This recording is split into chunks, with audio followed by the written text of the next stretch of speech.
How much of your life have you spent trying to fix yourself? I mean, how many books have you read? How many courses have you taken? How many coaches have you hired? How many times have you said to yourself, well, if I get this one thing fixed, then I'll be able to live or my life will be better? Well, here's the uncomfortable question. When are you actually going to start living? Because here's what nobody's telling you. The self-help industry needs you to believe that you're broken. And as long as you believe that, you'll keep trying the next fix and the next one and the next one. And meanwhile, your life is passing you by. I've coached hundreds of people in my corporate life as a leader and as a professional coach. And what I'm about to share with you will either make you angry or set you free, because the greatest lie that you've ever been sold isn't about money. It's about you. They told you that money would solve all your problems. More money will make you happy. Get that promotion and you'll be more fulfilled. Once I hit 6 figures or 7 figures, I'll finally be successful. When I build a business, I'll finally be there. I'll be independent. So you did. You worked the 70-hour weeks. You sacrificed time with your family. You climbed the corporate ladder. You made the money. And you know what you discovered? You discovered that the emptiness came with you, because money was never the problem. Your external circumstances were never the problem. The real problem was always internal.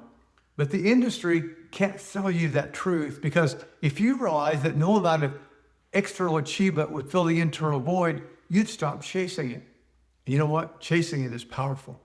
So they sold you on the lie. Just one more level, just one more milestone, just one more zero on your income, and you believed it.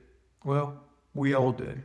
Here's the truth they don't want you to know. You're not broken. You don't need to be fixed. You don't need more money, more achievement, or optimization. You need to stop fixing and start living. But before we get to what that actually means, you need to understand who's been selling you the lie. See, we're fighting against something massive. We're fighting the $15 billion self-improvement industrial complex that profits from your belief that you're not enough. Every book that implies you're broken, every course that promises you the missing piece, every guru selling the perfect morning routine, every productivity hack, every optimization strategy, all of it is built on one foundational lie. You are a project to be completed. But you know what? You're not a project. You're a person, and people are meant to live. Not endlessly preparing to live, but to live. We're fighting the optimization cult that says you must be perfect before you can rest. Track your sleep, measure your macros, optimize your productivity, biohack your body, join the 5 a.m. club, cold plunges, endless self-monitoring, all in the service of what? Being optimized enough to live? Well, you're optimizing your way out of living. If you're tired of fighting the shame merchants who convince you that you're inadequate as you are, the before and after culture, the deficit-based coaching, here's what you're missing marketing, the endless diagnosis of what's wrong with you, all designed to keep you believing one thing: I can't live until I finally fix what's broken. See, we're fighting the performance treadmill that promises life begins after the next achievement. Hit this quarter, get that promotion, build this business, reach the next milestone, and then what? Another one? And another one appears? Because the treadmill never stops. Achievement without living is just exhaustion with a great title. We're fighting the comparison culture that makes you feel like everyone else has it together, except you. The Instagram perfect lives, the LinkedIn humble brags, you know what I'm talking about. The curated highlight reels, all designed to make you think, I need to fix myself to their level before I can live. Except they're not living either. They're performing. And we're fighting the worthiness gatekeepers who say you must earn the right to rest, earn the right to be happy, earn the right to enjoy your life, earn the right to stop striving, as if living is a reward for fixing, not a birthright, but for being alive. But here's the uber enemy, the big lie that rules them all, the cultural narrative that treats you as a project to be completed instead of a person meant to live. This is what we're up against, and it's everywhere. It's in every self-help book, every productivity podcast, every optimization course, every Fix Yourself program, even the ones with good intentions, because they all share the same fundamental assumption. You're not ready to live yet. You're broken.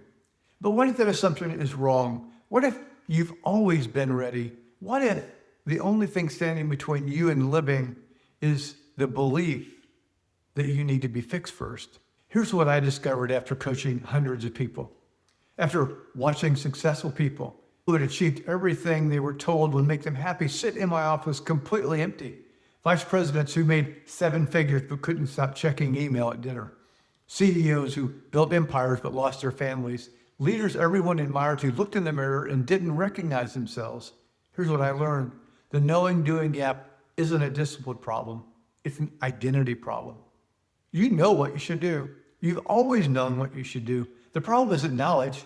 The problem is that you're trying to fix behavior without addressing your identity.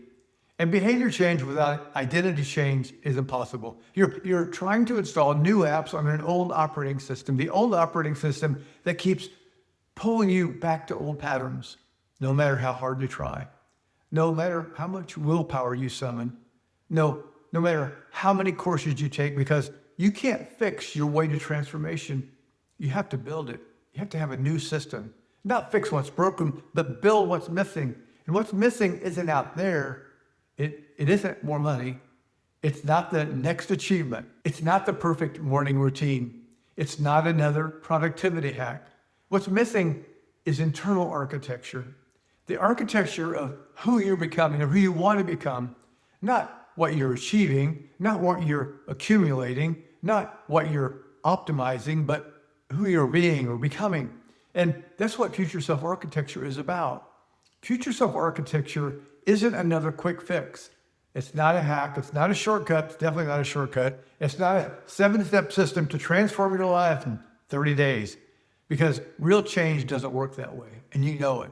Future self-architecture is about building identity, not fixing behavior.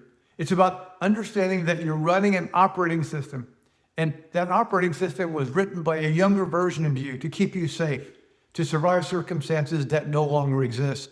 The one that kept you safe when resources were scarce. The one that got your approval when achievement was how you proved your worth.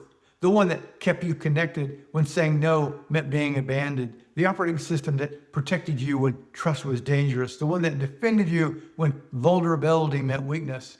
See, these operating systems served you once, but now they're the prison, the cage that keeps you stuck. The micromanaging that alienates your team. See, that's old code. The workaholism that's destroying your marriage. That's old code. The people-pleasing that leaves you resentful and exhausted. Yes, old code. The control that makes you the bottleneck. That's old code. The emotional distance that keeps you lonely. Yes, old code. You're not broken. You're running code written by a version of you that doesn't fit who you were designed to be or want to be. And future self-architecture is about rewriting that code.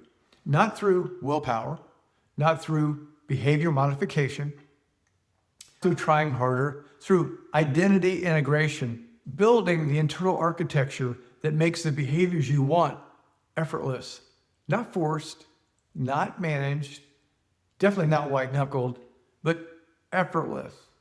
Because when identity changes, behavior follows. It follows automatically. See, this is the difference. The self-improvement industry asks, how do I fix my behavior? Future self-architecture asks, who do I need to become? The self-improvement industry focuses on having more. Future self-architecture focuses on being different. The self-improvement industry sells external solutions. Future self-architecture builds internal structures. And here's what happens when you build instead of fix. You stop chasing contentment through achievement. You start experiencing contentment through integration. You stop trying to earn the right to live. You start actual living. You stop performing a version of yourself you think the world wants to see. You start becoming the version of yourself you're designed to be, or you design yourself to be. Not what you have, but who you are. That's future self-architecture. So here's my invitation. Stop fixing and start living. Stop believing you're broken. Stop buying the next course that promises to complete you. Stop postponing your life until you're ready. you're already alive. That's the only qualification you need to start living. But if you want to become a better you while you're living, if you want to close the gap between who you are and who you are designed to become, if you're done with the quick fixes and ready for real architecture, then future self architecture is for you. Here's what we do. We identify which operating system you're running. We diagnose the legacy code, the childhood code that's creating the patterns you can't break. We architect your future self, not based on what you want to achieve, but who you're designed to become. We build the internal structures that make transformation inevitable, not through force, but through integration. And we close the knowing-doing gap permanently. Not through more knowledge, not through more willpower, not through more trying, but through identity transformation. It makes sense because people I work with don't need to learn more. They need to become different. And when they do, the micromanager becomes the empowering leader. The workaholic becomes the present father. The people pleaser becomes the boundary professional. The controller becomes the trusting delegator. The emotionally distant becomes the authentically connected, not through fixing, through building. This is the work, and it's not easy. It's not quick. It's not a hack, but it is real. And if you're tired of temporary fixes that don't last, if you're exhausted from trying to willpower your way through problems that willpower can't solve, if you're ready to stop fixing and start living, then let's build your future self together. Here's what to do next. Go to creedbranson.com/resources, grab the introduction and the first 2 chapters of the diagnosis, take the operating system assessment. It's free, takes about 20 minutes, and it will show you which operating system is running your life and why it's creating the patterns you can't break. Once you know your operating system, you'll understand why behavior change hasn't worked. And you'll see exactly what needs to be built. Then you're ready to architect your future self. And we can talk. Or pre-order the complete book, The Diagnosis, on Amazon. It's $3 on Kindle, $7 in paperback. I want everyone to have it. It's on sale till March 3rd. But step 1 is awareness. You can't build new architecture until you see the old code running your life. So take the assessment. For now, it's free. No email, no phone number, free.